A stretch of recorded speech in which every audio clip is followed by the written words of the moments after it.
Treneri, nepavyko sustabdyti įsibėgėjusios Sūduvos Mantingos, 12 jų pergalė iš eilės. Kam ruošiatės ir kas galbūt nepavyko šiandien? Tai pirmiausia, sveikiname. Tai Marijampolės komandai su iškovota pergalė šią dieną tikrai, ko gero, buvo vertesni jie jos. Kad visiškai nepavyko, taip negalim sakyti. Pirma pusė mes tikrai tą situaciją žaidėm vienodai, net ir mes galėjom pasibaigti su lygiu rezultatu, kur vėlgi.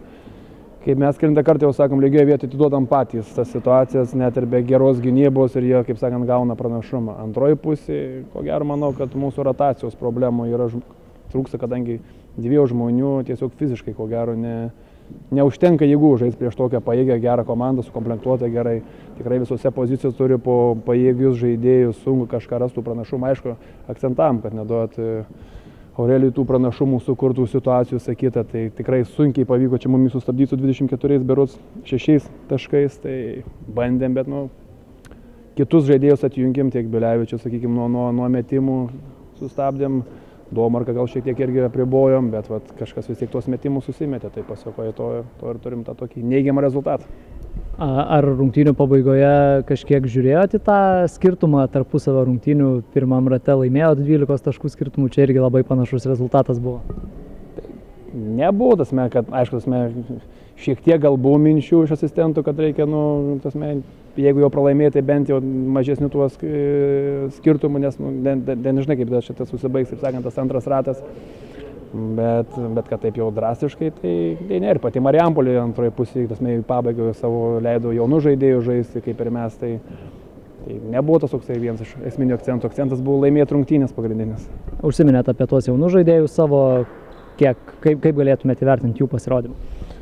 Jiem trūksta drąsos, aš juos motyvuojam, skatinam, reikalaujam iš jų, bet jiem sunku kažkaip perslipti, jie tikrai yra neblogi žaidėjai ir jau tuos metimus pirmus savo susimeti, maniau, kad po tų pirmųjų mestų metimų ta psichologija tokia pasitikėjimas atsiras ir komanda tikrai visi ir veteranai mūsų, profesionalai buvę ir jaunesni žaidėjai tikrai juos palaiko, stumia į priekį, skatina.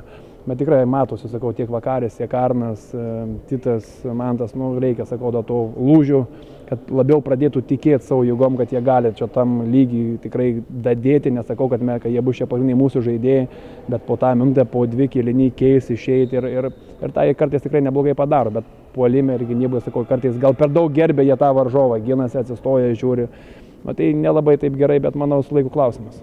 Treneris, sveikinimai, 12 pergalė iš eilės, revanšas prieš Jurbarką Karį už tą pralaimėjimą pirmame rate.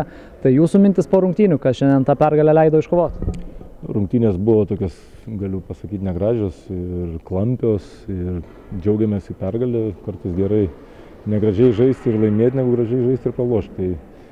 Tai labai džiaugiamės pergalę, žinojom, ko tikėti čia atvažiavę, nes pirmose rungtynėse pralošėm namuose.